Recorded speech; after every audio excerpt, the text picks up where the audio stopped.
آج میں ایک اور بات کہنی چاہتا ہوں کہ جو میں نے کبھی نہیں کہی.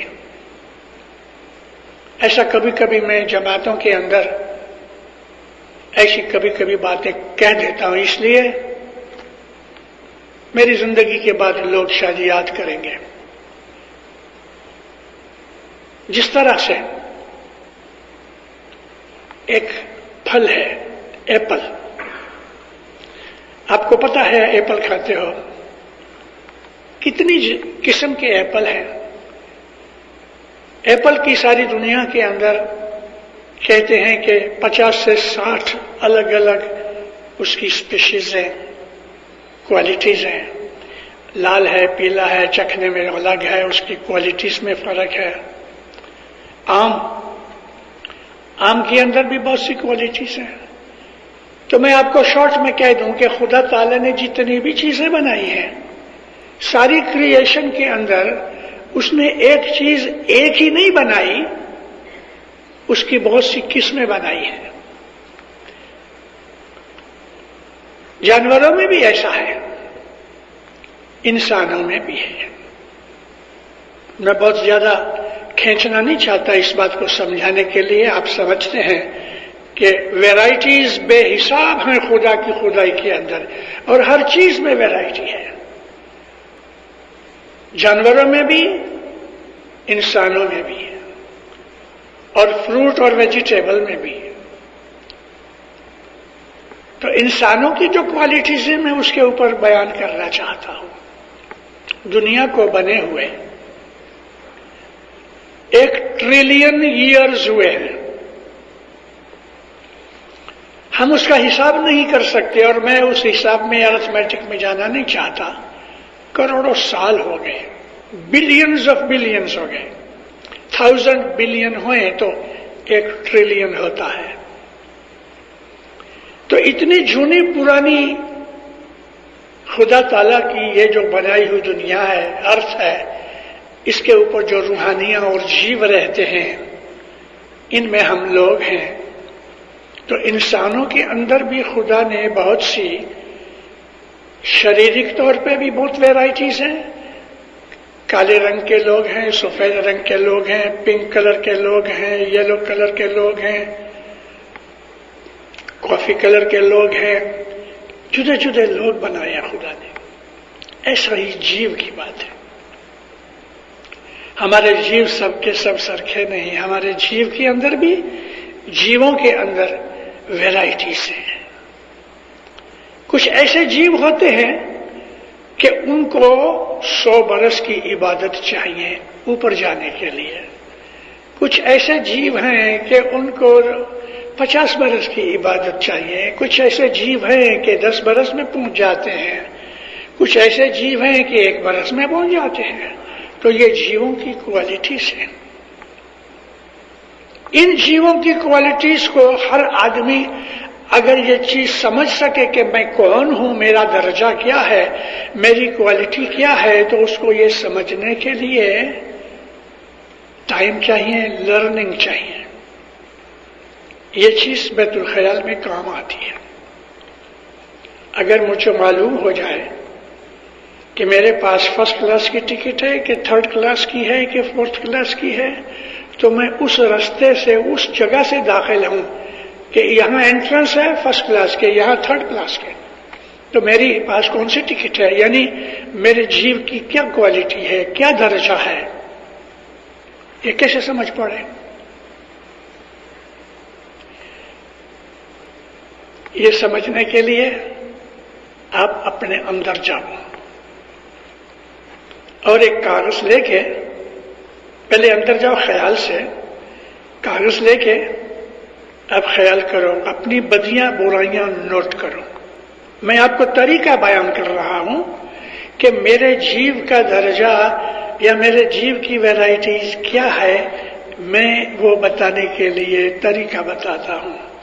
اپنی برائیوں کی لسٹ بناؤ. خود آپ کو اس وقت پتہ لگ جائے گا، لیکن ایک ہی سٹنگ میں شاید یہ نہ بھی بن سکے، کیونکہ بعض برائیاں ہمارے اندر ایسی ہیں کہ جس کو ہم نہیں مانتے کہ میں نے برائی کی ہے. یہ ایک ڈیٹرنٹ چیز ہے، یعنی مطلب یہ ہے کہ یہ اچھی چیز نہیں ہے. اس کے لیے سرخیریت اچھائی ہے، پیور سنسیئرٹی سے اپنی لسٹ بنانی چاہیے. اور یہ لسٹ جب بن جائے تو کچھ دنوں تک روز اس کو پڑھو. اس میں بہت سی چیزیں ایسی ہوں گی کہ ہم کو اس پہ شرم آئے گی. پھر 8-15 دن کے بعد اپنی نیکیاں جو ہیں، اچھائیاں ہیں، اس کی ایک لسٹ بناؤ. ہے ہمارے دل میں سب کچھ ریکارڈ ہے، لیکن میں ایک طریقہ بتا رہا ہوں کہ جس میں سے تھوڑا بہت ہم کو پتا چل جائے گا کہ میری بدیاں برائیاں 50% ہے، 60% ہے، 100% ہے، جو کہ 100% بدیاں برائیاں کسی میں نہیں، اچھائیاں بھی ہیں. اب اگر ہمارا جیو فرسٹ یا سیکنڈ کلاس کا ہے تو ہم کو خود کو پتہ لگ جائے گا کہ یہ چیز میرے لیے اچھی نہیں. اور جو جیسا جیو اونچا ہوگا تیسے وہ اپنی برائیوں سے شرمندہ ہوگا اور آہستہ آہستہ ان اس کو چھوڑ دے گا. اچھے جیو جو ہیں وہ ایسے ہیں.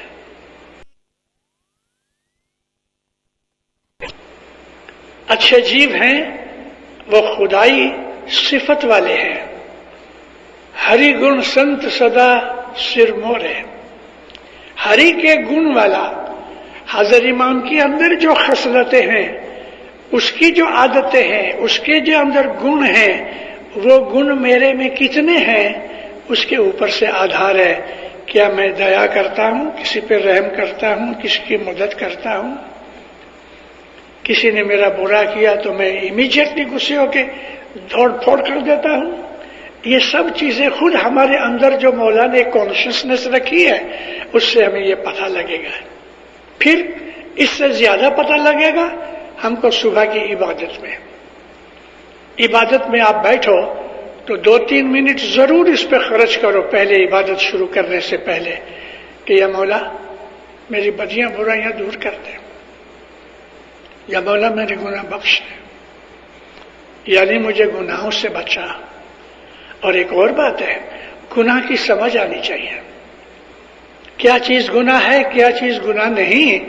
تو گناہ کی سمجھ بہت ضروری ہے عبادت والے کے لیے. ہمیں گناہ کی سمجھ آنی چاہیے. نہیں یہ چیز بری ہے، مومن اس سے دور رہتا ہے. جیو کی کوالٹی کے حساب سے ہماری منزل اور ہمارا سفر طے ہوتا ہے. میں نے ابھی آپ کو عرض کی کہ کسی کو 1 برس لگتا ہے، کسی کو 150 برس لگتے ہیں، کسی کو ساری زندگی نکل جاتی ہے، کچھ بھی خبر نہیں ہوتی، 2-3 زندگیاں نکل جاتی ہیں. لیکن جیسے جیسے ہمارا جیو اوپر چڑھتا رہے گا، ایک ہی جیون کے اندر، ایک ہی لائف کے اندر یہ سب کچھ حاصل کر لینا پاسبل نہیں ہے، سوا کہ ان کے لیے کہ جو پہلے سے اعلیٰ درجے کے جیو ہوتے ہیں. وزیر ریمو گوادر والا، اس کا ذکر مولانا بیت الخیال کی فرمانوں میں کیا ہے. سلطان محمد شاہ تاتار نے. وزیر ریمو گوادر میں رہتے تھے اور وہ پیر سبزلی کے استاد تھے. سبزلی مشنری جب ہی جوان تھے، 18-20 برس کی عمر میں رستہ چوک گئے، اور اس کی ماں تھی میگ بائی. چھوٹی عمر میں باپ گزر گئے تھے. رمضان علی نام تھا ان کا. میگ بائی ماں نے بہت ہاتھ پاؤں پکڑ کے مولا سے دعا کی، اور مولا نے پھر سبزلی کو کہا کہ تم گوادر جاؤ اور ریمو مکھی کی نوکری کرو. سبزلی گوادر گئے اور ریمو مکھی کی نوکری کی. ریمو مکھی کہتا ہے تم میرے دوست کے بیٹے ہو، میرے گھر پہ رہنا پڑے گا، میرے ساتھ کھانا پڑے گا، میرے ساتھ روز جماعت خانے جانا پڑے گا، اور پگار دینے سے پہلے میں 10 ون کاٹ لوں گا. یہ سب شرطیں منظور ہیں تو میری نوکری کرو. اس نے کہا منظور ہے. اس نے سبزلی کو وہ بنا دیا کہ جو دیکھو آج ہم اس کو پیر کہتے ہیں، پیر سبزلی. سلطان محمد شاہ نے اس کو پیر کا درجہ دیا. اب جوانی کے اندر راستہ چوک گیا، بد لوگوں کے ساتھ رہا، سب طرح کے دھندے کیے، لیکن اونچی کلاس کا جیو پہلے سے تھا. کچھ گناہ کی وجہ سے نیچ کام میں پڑ گیا، لیکن اونچی کلاس کا ہونے کی وجہ سے جیو کے اندر جو ابھیلاشا تھی نا وہ موجود تھی. مولا نے جو اس کو پکڑ کے کان سے رستے پہ لگا دیا اور اس فرشتے کی دوستی مل گئی ریمو مکھی کی. ریمو مکھی کیسا، اس کا جیو کی بات کروں تو مولانا سلطان محمد شاہ فرماتے ہیں ریمو مکھی گزر گیا، 10,000 جیووں کو تار گیا. کیسا آدمی ہونا چاہیے؟ اس قسم کے جو لوگ ہیں کہ جو لوگوں کو تارتے رہتے ہیں، لوگوں کو رستے پہ لگاتے رہتے ہیں، نیکیاں کرتے ہیں، نیکی سکھاتے ہیں، یہ اعلیٰ قسم کے جیو ہوتے ہیں. کبھی کبھی دنیا میں آ کے ادھر ادھر پھسل جاتے ہیں. جیسے کہ اللہ تعالیٰ نے قرآن شریف میں ہاروت اور ماروت 2 فرشتے تھے، ان کے ساتھ کیا ہوا وہ جاننا ضروری ہے. فرشتے اکٹھے ہوئے، اے خدایا اس پتلے کے اوپر یعنی آدم کے اوپر تیری اتنی مہربانیاں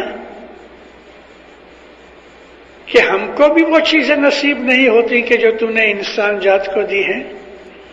اللہ تعالیٰ نے فرمایا دیکھو تمہارے سامنے شیطان نہیں ہے، اس کے سامنے شیطان ہے، اس کو بدیوں برائیوں اور شیطان سے لڑنا پڑتا ہے، اس لیے میں ان کو زیادہ بخشش دیتا ہوں. تو ہاروت و ماروت 2 فرشتے تھے، وہ کہنے لگے اے خدایا تو ہم کو انسان بنا، ہم جا کے خود دیکھ کے آئیں.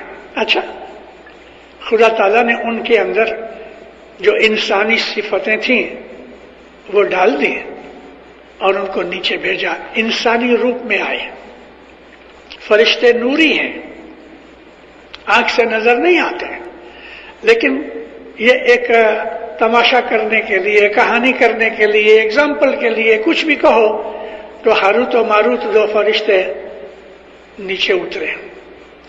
اب وہ انسانی لباس میں ہیں مگر اصل تو فرشتوں کی ہے ہی ہے نا. تو انسان کے اندر جو عادتیں اور انسان کی جو خامیاں کمزوریاں ہیں وہ سب ان کے اندر خدا نے ڈال دی. جب نیچے زمین پہ آئے تو بیبیلونیا میں اترے جو عراق میں ہے. اس زمانے کی ہزاروں سال کی بات ہے یہ. تو بیبیلونیا میں اترے، ایک ناچنے والی ناچ رہی تھی. اب یہ سارا خدا نے ارینج کیا تھا. وہ ناچنے والی ایسی اٹریکٹیو تھی کہ یہ دونوں فرشتے آنکھیں کھول کے دیکھتے رہے. انہوں نے ایسی چیز کبھی دیکھی نہیں تھی. ایک جوان بدن خوبصورت عورت ناچ رہی تھی اور سینکڑوں آدمی ارد گرد اس کو خوشیاں کر رہے تھے، تالیاں بجا رہے تھے. یہ فرشتے یوں یوں کرتے کرتے آگے فرسٹ رو میں جا کے گھس گئے اور دونوں اس کے اوپر موہت ہو گئے. یہ ناچتی ناچتی ناچتی ناچتی دیکھ رہی ہے کہ سب کے سورج اوپر ہے، سب کے پرچھائیں ہیں، شیڈو ہیں. یہ 2 جنے ہیں کھڑے ہیں لیکن ان کا شیڈو نہیں. اب وہ عورت بھلے ناچنے والی تھی لیکن وہ پڑھی لکھی کی سمجھدار چالاک تھی. سنا ہوگا ضرور کہیں کہ فرشتوں کے سائے نہیں ہوتے، تو اس لیے وہ زیادہ ان کی طرف اٹریکٹیو ہوتی تھی، گھوم پھر کے ان کے پاس آ جاوے. اور یہ اس کے مستی کے اندر اب خدا نے جو ویکنیس ڈال دی تو اس کے اوپر موہت ہو گئے. ایک نے اس کا ہاتھ پکڑ لیا، ہنسنے لگی. اس کو کہتا ہے چل تو ہمارے ساتھ چل. بولی کوئی بات نہیں میں ساتھ چلوں، لیکن میری ایک شرط ہے. ایک طرف لے گئے اس کو. کیا شرط ہے تیری؟ کہنے لگی میری شرط یہ ہے کہ تم پہلے تو یہ بتاؤ کہ تم انسان نہیں ہو، تم فرشتے ہو تو مجھے تمہارا اسم اعظم بتاؤ تو میں تمہارے ساتھ چلوں. ایک دوسرے کا منہ دیکھنے لگے کہ اس کو کیسے پتا چلا کہ ہم انسان نہیں فرشتے ہیں. تو پوچھا اس کو تو اس نے کہا کہ دیکھو تمہارا پرچھایا نہیں ہے. یہ بات ان کو بھی خبر نہیں تھی. تو اس کو اسم اعظم انہوں نے، چونکہ خدا تعالیٰ نے ان میں ویکنس ڈال دی تھی، عورت مرد کی جو اٹریکشن ڈال دی تھی، تو یہ شہوت میں آ گئے، اس کو اسم اعظم بول دیا. اس نے آنکھ بند کی، اسم اعظم جاپ کیا، وہ تو یوں ہی اوپر چلی گئی اور یہ حیران رہ گئے. خدا نے آواز دی، دیکھا پھسل گئے نا. اب تمہاری سزا یہ ہے کہ قیامت تک منہ نیچے سر اوپر ادھر ہی بیبیلونیا کے کنویں کے اندر تم کو لٹکایا جائے گا. اور اللہ تعالیٰ نے قرآن میں کہا ہے کہ وہ ابھی بھی لٹک رہے ہیں، قیامت تک لٹکتے رہیں گے، منہ نیچے سر پاؤں اوپر. وہ بخشی گئی. اس سٹوری میں سے ہمیں کیا ملا؟ ایک چیز ملی، عشق، علم جو خدا تعالیٰ نے انسان کو بخشیا ہے وہ فرشتوں کے پاس نہیں ہے. اور اس لیے انسان کے سامنے بہت بڑی بے حد زبردست چیزیں ہیں، علم اور عشق، محبت. اس کے لیے دونوں رستوں میں دکھ اور تکلیفیں بہت ہیں. تو دونوں رستوں میں دکھ تکلیفیں ہونے کی وجہ سے خدا کی بخششیں بہت ہیں جو فرشتوں کو نہیں ملتی. پھر شمس ماں باپ کا بھی قول کہ ست صبوری کھمیا دیا، یہ وہ چیزیں ہیں دینداروں جو ہمارا حاضر امام اپنی رحمت سے ہمیں بار بار گھڑی گھڑی بولتا رہتا ہے. Ethics of Islam. ایتھکس کا مطلب ہے نیک اعمال. ایتھکس کا مطلب ہے نیکیاں، وہ چیزیں کہ جو اچھی ہیں، جس کے اندر نہ کسی دوسرے کا نقصان ہے نہ تمہارا نقصان ہے. چھوٹے سے ایتھک کی بات کروں، چھوٹا سا ایتھک. رسول پاک اپنے صحابوں کے ساتھ شام کو تھوڑا گھومنے نکلے.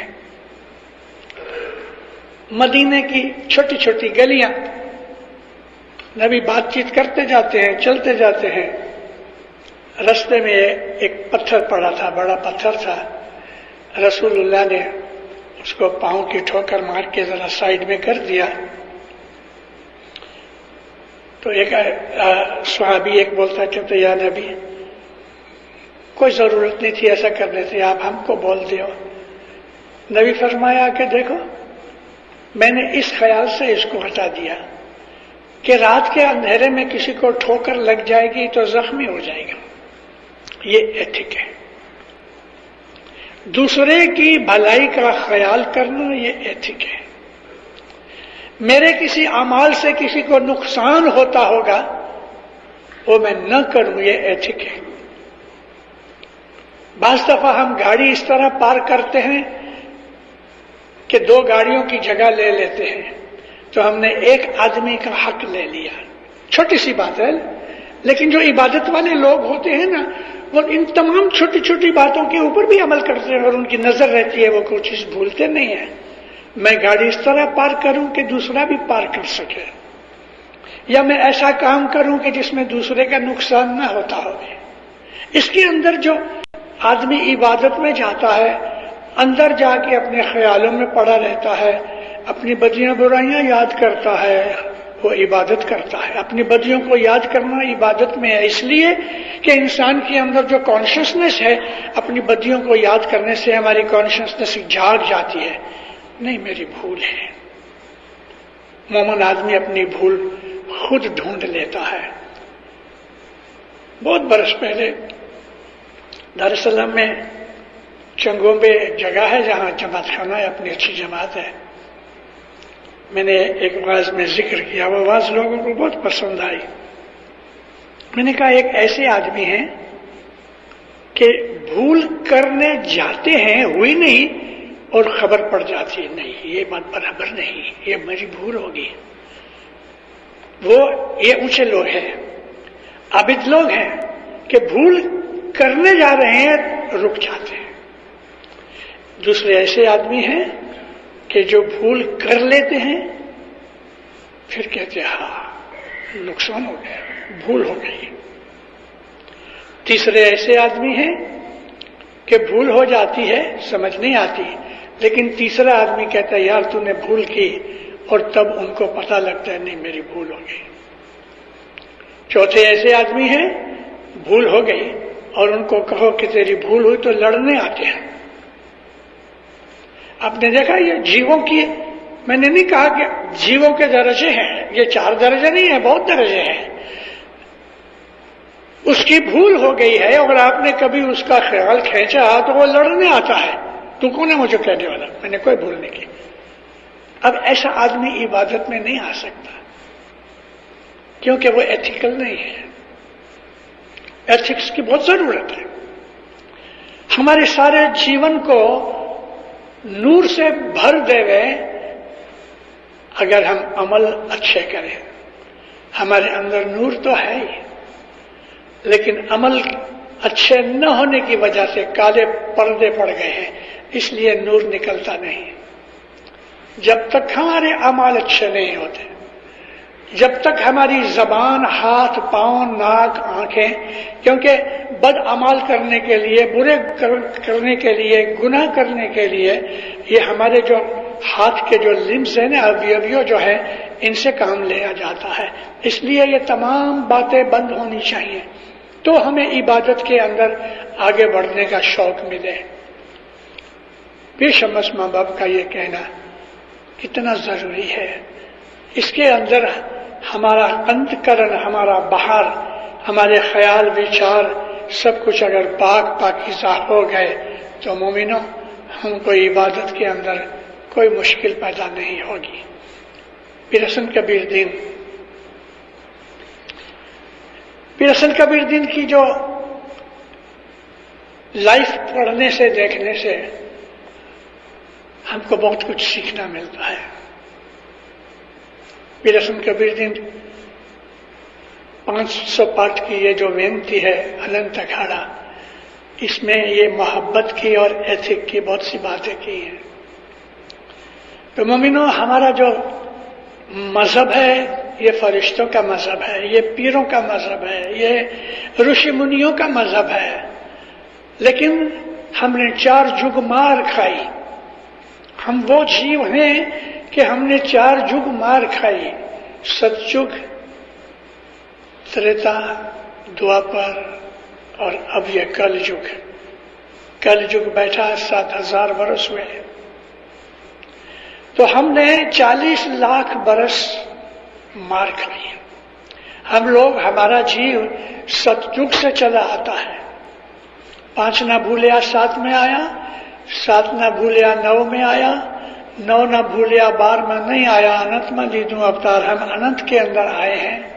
اور جو پیر حسن کبیر دین کو ور ملا انت کے لیے، تو پیر حسن کبیر دین نے اپنی 40 لاکھ برس کی بندگی جماعت کو دے کے ہمیں بچا لیا. یہ پیر حسن کبیر دین کی 40 لاکھ برس کی بندگی کا تپ ہے کہ ہم کو یہ پنتھ ملا اور حاضر امام ملا. اب ہمارے لیے یہ آخری چانس ہے. اس لائف میں جو ہم آگے نہیں بڑھ سکے تو دینداروں ہمارا جیو برباد ہو جائے گا. بہت سی بخششیں ہیں. میں نے ابھی تھوڑا ٹائم پہلے کہیں کہا ہے کہ مولانا سلطان محمد شاہ کا وارہ دیکھا، حضرت امام کا وارہ دیکھا.